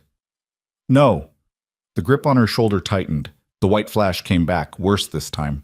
She felt the edge of the chair under her thighs and focused on that. The physical fact of the chair, the physical fact of her hands on the keyboard, the physical fact of the number on the screen, which was now 78% and climbing. The server room door, the corridor door, opened.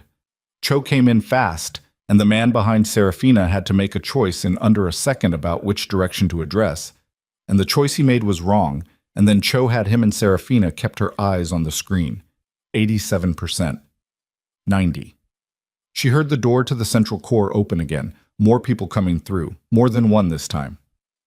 94. Cho's voice. Serafina. Almost. Serafina. 97.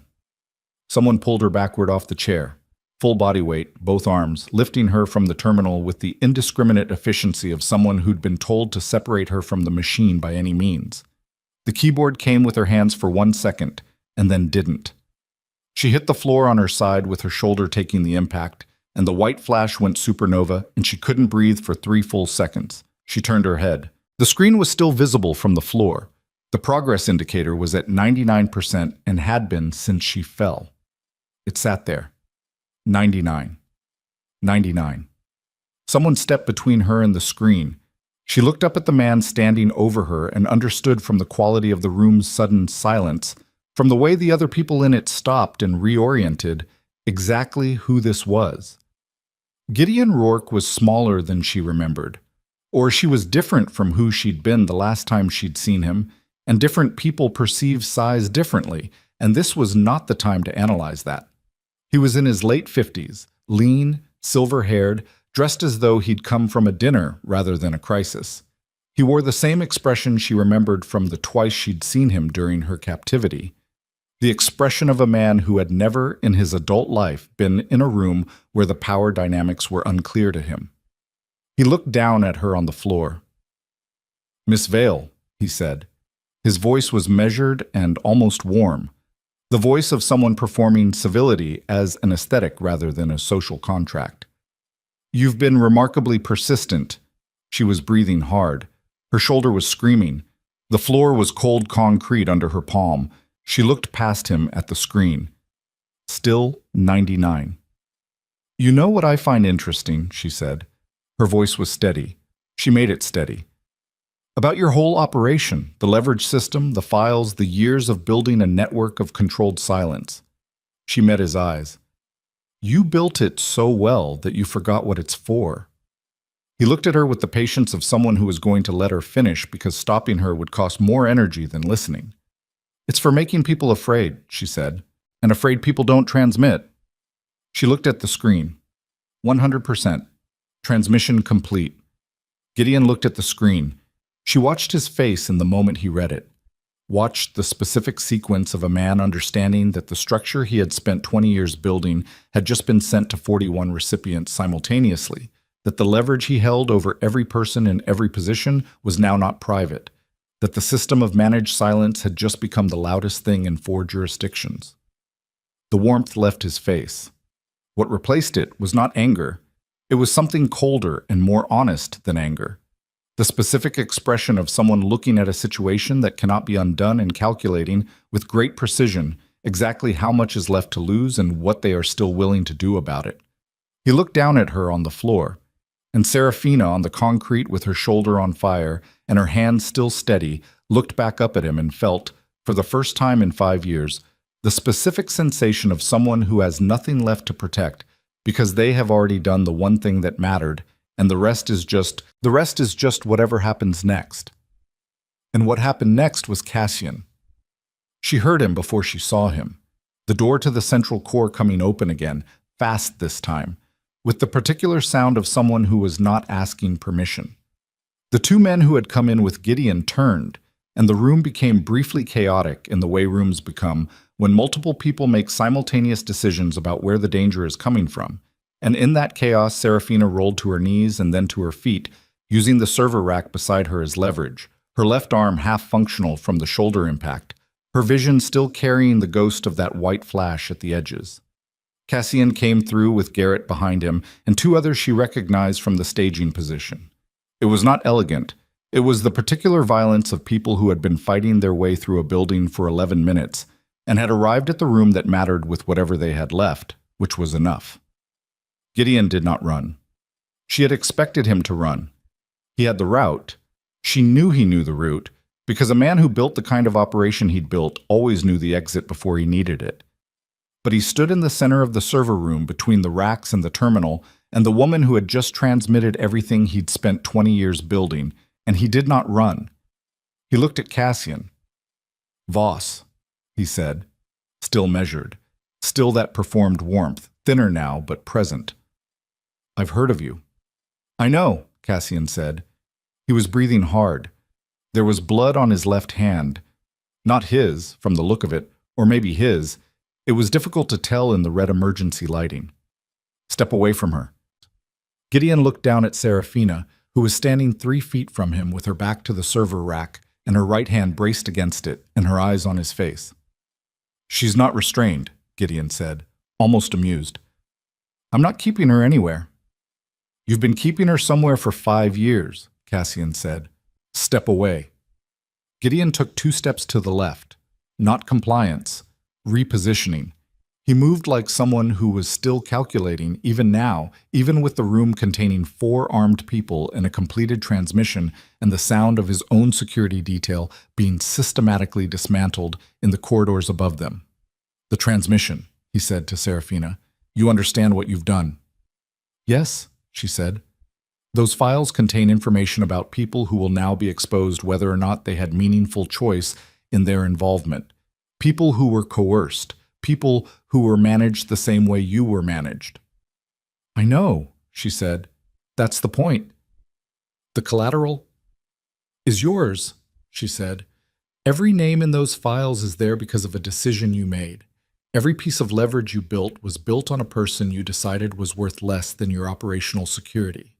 She held his gaze. The shoulder was bad. She could feel the specific deep ache that meant she'd compress something that would need attention soon. But she held it. "You want to talk about collateral damage? You built a system that ran on collateral damage for 20 years. I just made it visible." Gideon looked at her for a long moment. The warmth was entirely gone now. What was underneath it was neither monstrous nor human in any satisfying sense. It was simply pragmatic. The face of a man who had made the calculations he'd made so many times for so long that he'd stopped experiencing them as moral events. Pure operational thinking with the ethical infrastructure removed. "You survived," he said. "I'll give you that." "I did more than survive," she said. "I ended you." He almost smiled. Then Garrett moved, and Gideon's remaining security responded, and the server room became briefly and brutally physical in a way that was nothing like the choreography of films. It was close and ugly and loud and over in 40 seconds, leaving everyone breathing hard and Gideon Rourke on the floor with his hands secured behind him and the expression of a man running final calculations on a situation that had no remaining variables to manipulate. Serafina stood over him. She had thought for years about what she would feel in this moment, if it ever came. She had run the scenario in the quiet hours, the late nights in borrowed rooms in cities she passed through, the pre-dawn mornings when sleep was either unavailable or not worth the cost. She had imagined several versions of this feeling. Some of them were dark. She didn't pretend they hadn't been. What she actually felt was simpler than any of them. She felt the concrete under her feet and the ache in her shoulder and her own breathing, and she felt the specific quiet fact that the transmission was complete and the files were gone from his control and there was nothing he could do about any of it. That was enough. That was, in fact, exactly enough. "There are people in those files," she said to him, "who testified against you and then recanted because you had their families, their children, information that would have destroyed people they loved." She kept her voice level. "When this transmits to the oversight bodies, the coercive leverage goes with it. Every recantation tied to that leverage becomes contestable. Every case that was closed because a witness suddenly changed their story gets re-examined." She crouched down to his level. She wanted him to see her face clearly. "The cases don't just reopen. They reopen with evidence that the recantations themselves were coerced, which means the coercion becomes part of the prosecutorial record." He looked at her. "You've been planning this for a long time," he said. "Since the 2nd month," she said. "Since I understood what your system was and how it worked and where its single point of failure was." "The files," he said. "You," she said. "You were always the single point of failure. The whole system runs on the belief that you're untouchable. The moment that belief is gone, everyone you've been managing has nothing to lose by talking." She stood back up. "By tomorrow morning, your phone is going to start ringing with people you own trying to cut deals before someone else does." Something moved in his eyes. Just once. Brief and deep, like something surfacing for air and then going back under. Then it was gone. "You'll testify," he said. Not a question, not a threat. An observation. "Everything I remember," she confirmed. "Every detail. For as long as it takes." Garrett touched Cassian's arm and said something quiet. Cassian nodded.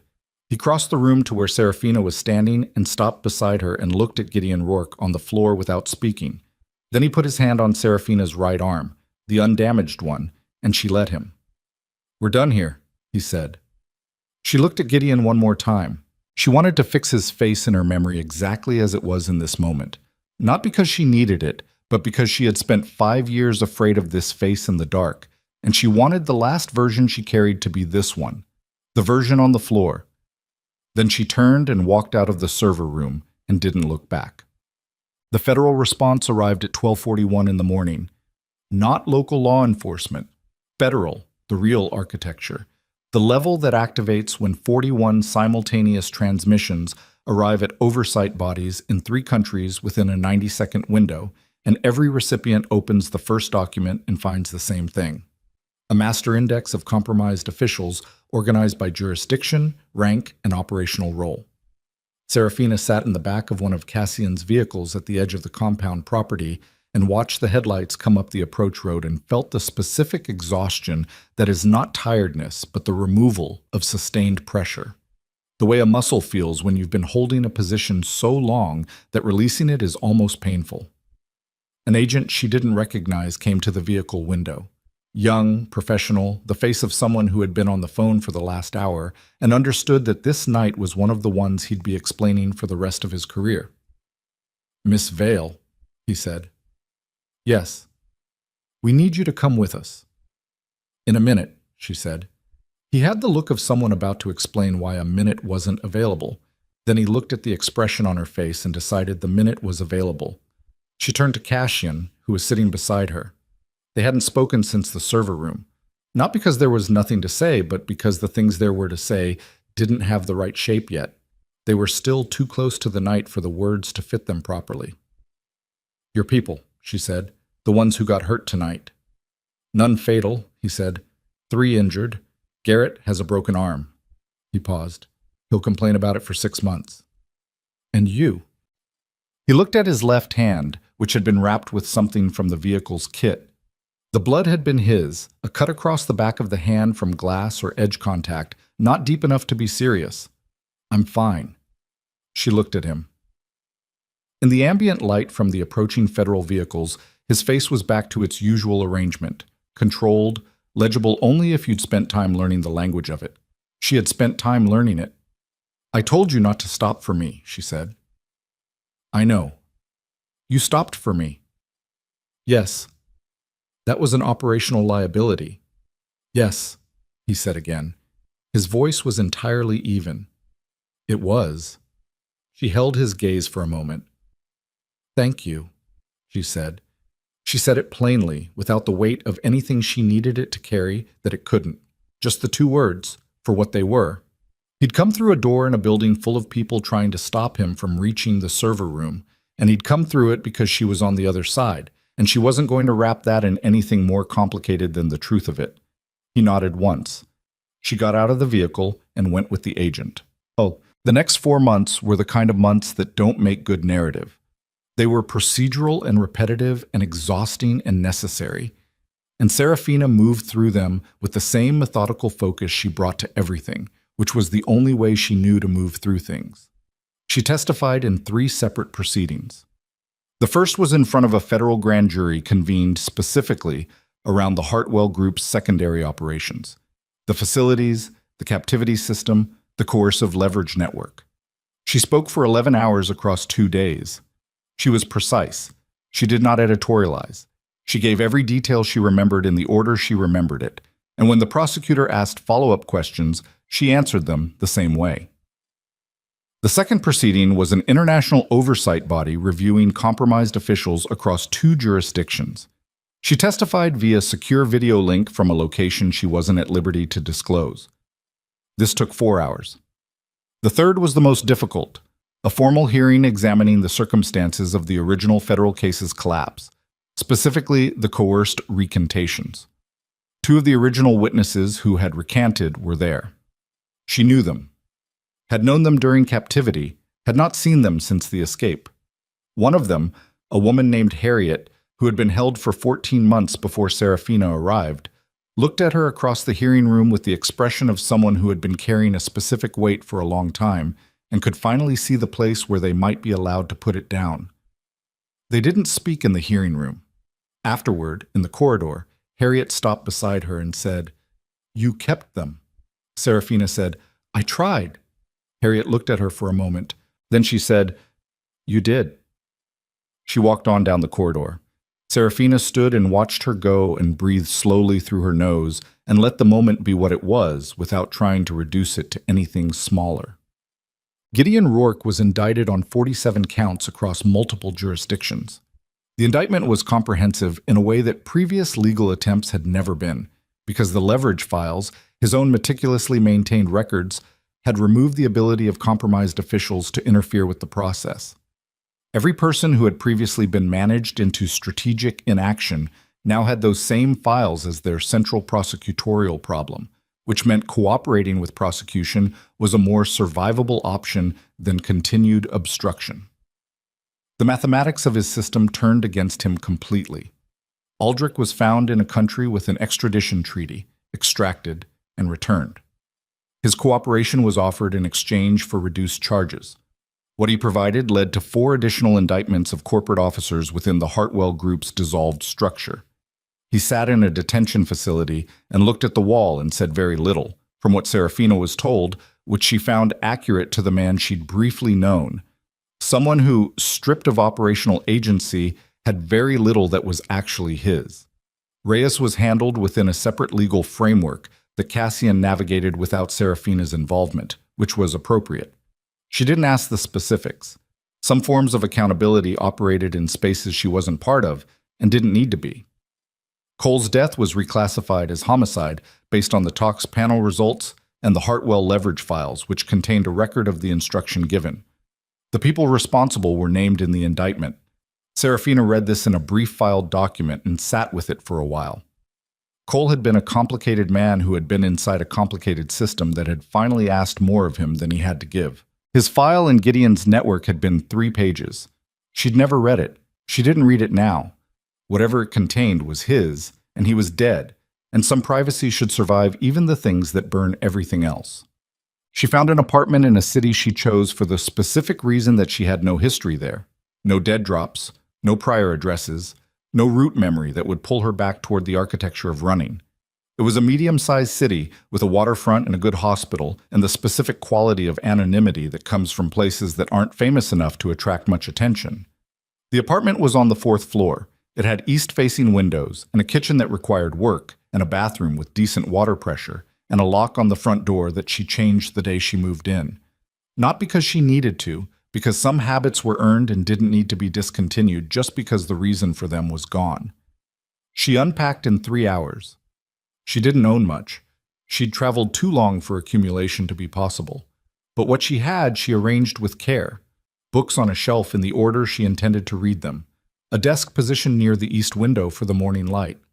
A photograph, the only one she'd kept through all of it, pinned above the desk. 3 people in it. 2 of them she didn't know what had happened to after the escape.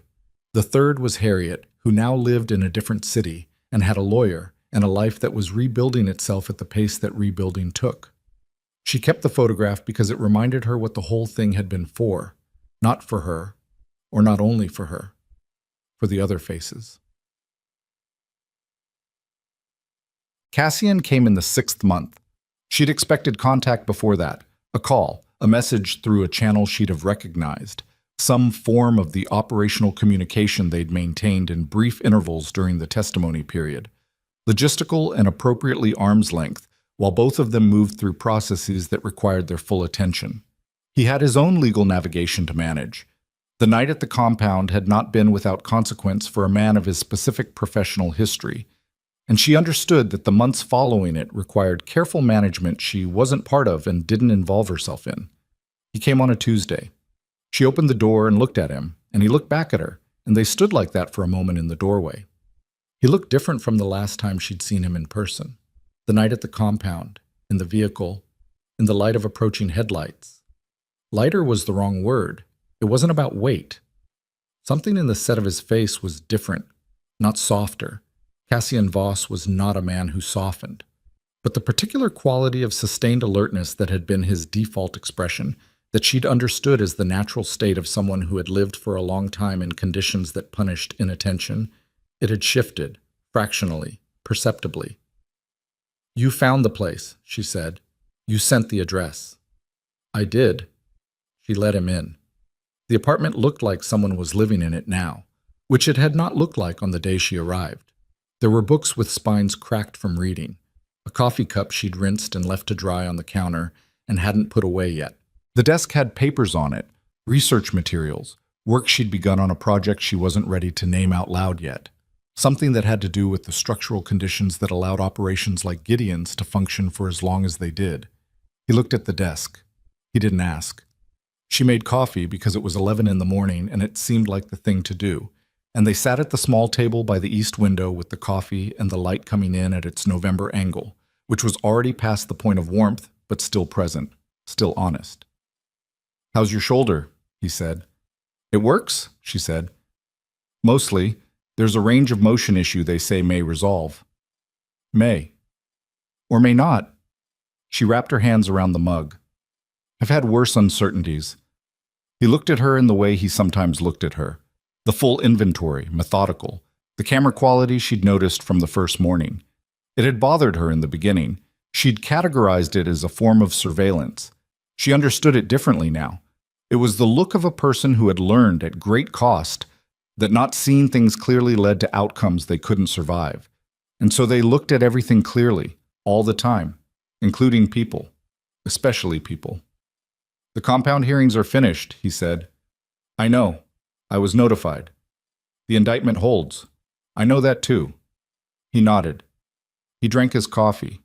He looked at the east window and whatever was visible beyond it, which was the city going about its morning, traffic and people, and the gray-blue line of the waterfront in the middle distance.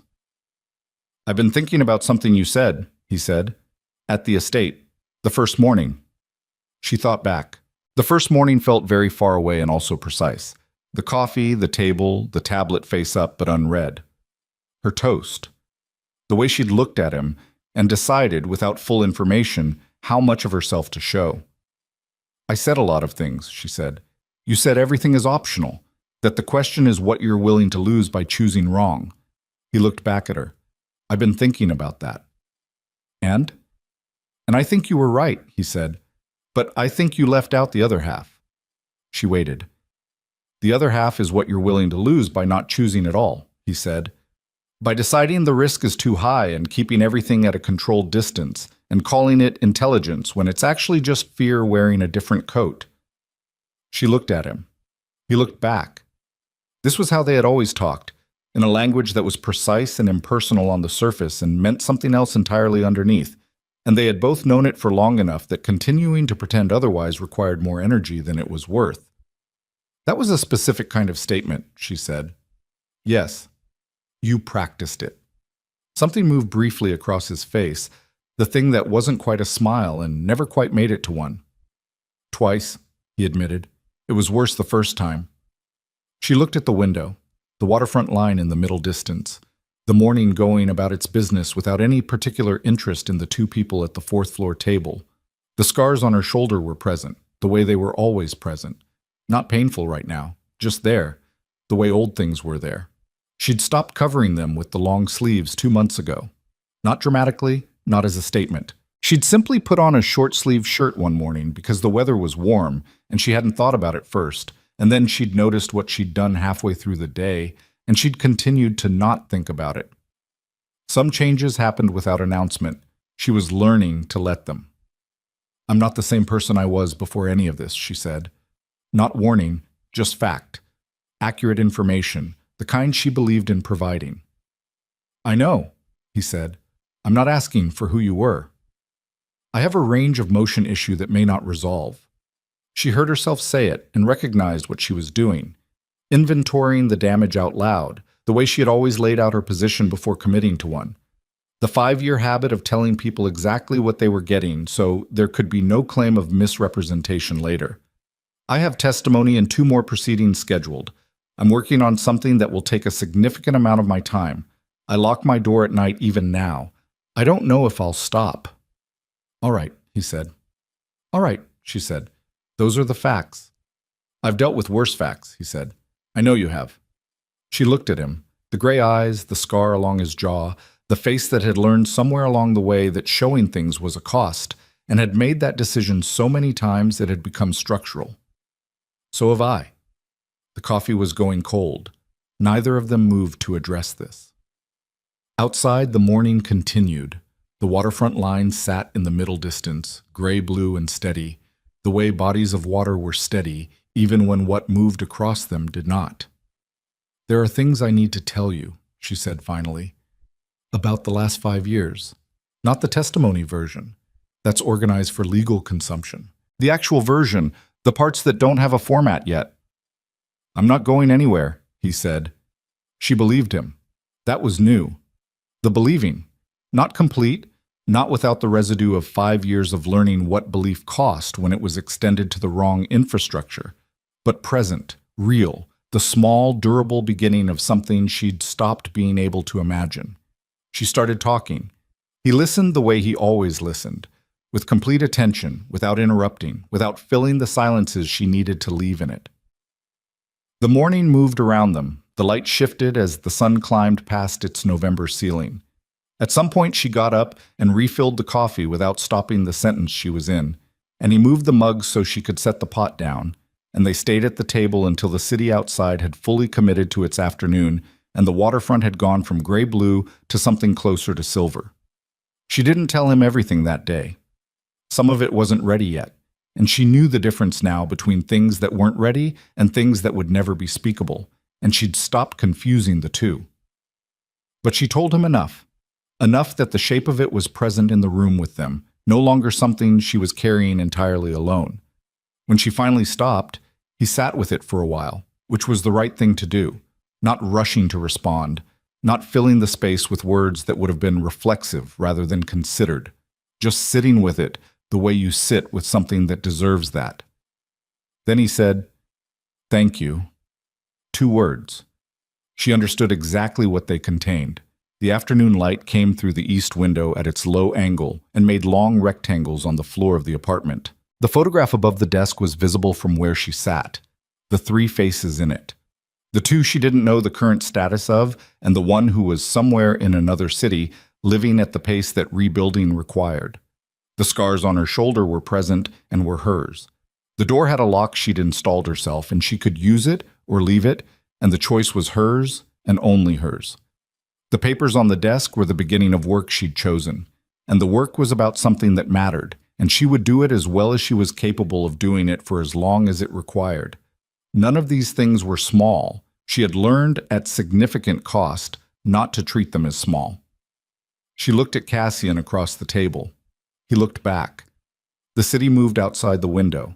The waterfront held its line in the afternoon light, gray-blue to silver to the particular gold that came just before the sun went behind the clouds and the day began its quiet close. She had not watched a sunset without calculating the darkness coming after it in 5 years. She watched this one. It was enough. All of it. The imperfect and the irreparable and the present and the possible. It was enough. She let it be.